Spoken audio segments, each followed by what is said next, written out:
Hey guys, I just wanted to do a video talking about future videos I'm considering. I'd like to delve into music theory because for me personally, music theory has been like the light switch that I pull to turn on to see what's going on in the room. I can label what things are, and like saying chord names or time signatures or key signatures and things like that. So it's like giving a label to everything that's going on in the room for me. It's not required by everybody. Certainly, these videos would be like something that would be off to themselves.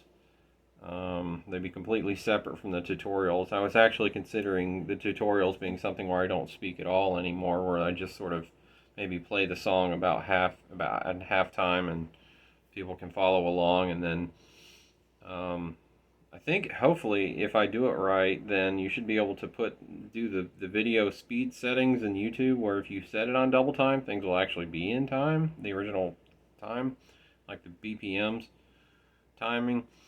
Um, which is as soon as far as the viewer goes, the only technical thing is you set the thing up to double, and now the video is playing the song at the speed it's originally recorded at. That's all the thinking that the viewer would have to do. I'm not trying to make it hard for you guys. Um, but I would have to mathematically calculate, see the BPM's at 73, what's half of 73. So I basically divide whatever the BPM is by 2, and I play it at that pace. So that's how hard that is for me. So it's not very hard on my side, or hopefully it shouldn't be on yours either. Um, in terms of how the future tutorials probably will be made, and possible re-edits or 3.0, 2.0, or even 3.0 videos for things. For that. But anyway, I want to talk about music theory videos, so let's do that. I would like to just look at like the chords that songs are in songs, and look at like what their notes are made up of and how they translate onto the instrument, say the guitar or whatever instrument I might be trying to play at the time. Hopefully I've practiced it enough to where it's at a professional level for presentation and stuff. But like there's a chord in the song by Jars of Clay called Overjoyed. The very first chord in the song is a D minor 9. And there are a couple different ways. There are different positions on the guitar you can do to play what would pass for a D minor 9. It's what makes a D minor 9 what it is the notes that it consists of. And the thing that makes it interesting and Overjoyed is that the position in the song Overjoyed puts the notes here.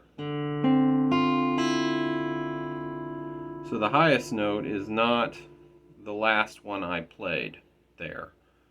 It might have been, yeah, it was the third note from where I started. The position that the guide offers is a little, the fingering chord box tells you to do that. So that's the note you get. But you know, then if you have enough of an ear, then you would say, hey, that's not the song. You would say,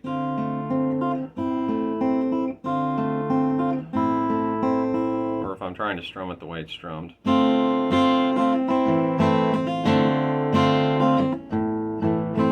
it's like basically an A minor or an A minor 7 maybe.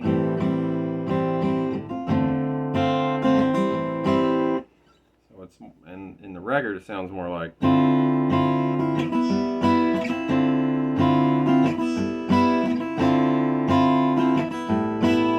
I'm hitting that A root note. So there's a conflict there. Then you have the ear, or you go to a show and you watch the band play and you watch the guy on the guitar, and you're like, probably that was Matt Odemark, and you're like, that's not what the book told me. So what's funny is the chord name is right, but the position is wrong. So you have to re-engineer the position one way or another, either by going to a show, or you have to just have the musical savvy of knowing that this chord. I think I figured this chord out because I heard it used on another song. I think the Creed song. That.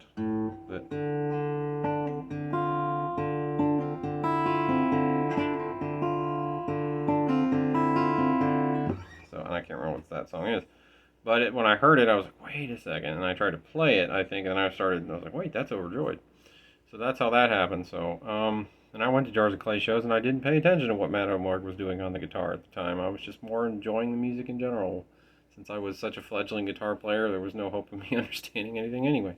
I think I tried to pay attention during Frail, because Frail was on that time I was really obsessed with Frail, and I really wanted to learn how to play it. And that's been an interesting 20-year journey that I've talked about somewhere else. I think did another video on, but I just wanted to go over chord structure because I think it's interesting in the way it translates on the guitar.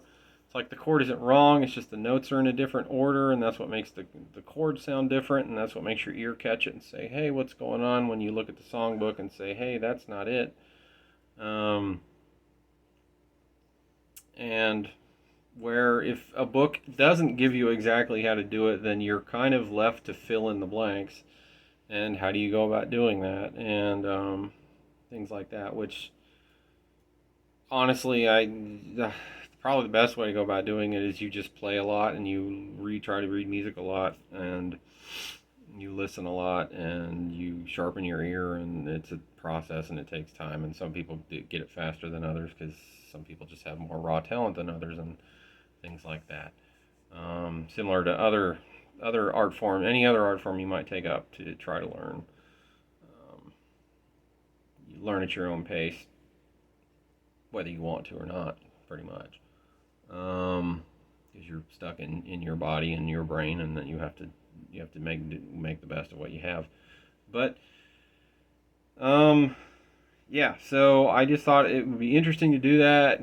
It's mostly going to be like the music theory nerd type videos, and for people who want to do that stuff, and I want to do that stuff, and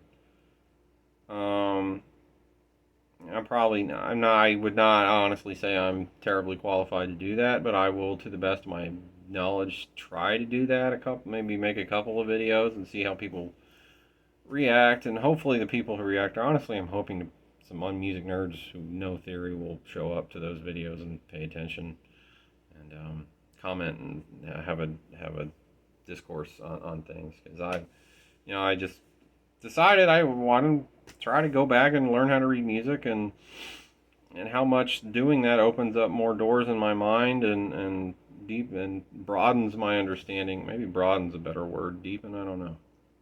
Broadens and deepens my understanding of music in general. Having the visual element of looking at it on a page versus just hearing it in the air. And music, music is, unless you write it down, it's invisible. Unless you're watching someone play the instrument or yourself play the instrument, or you're writing it down in some kind of way, whether it's the traditional way or a non-traditional way that works for you best. I just would like to do that just for the sake of the journey, pretty much. So anyway, that's an idea. So this video's long enough, and if you listen to me, thanks, and we'll see you in the future. Thanks a lot.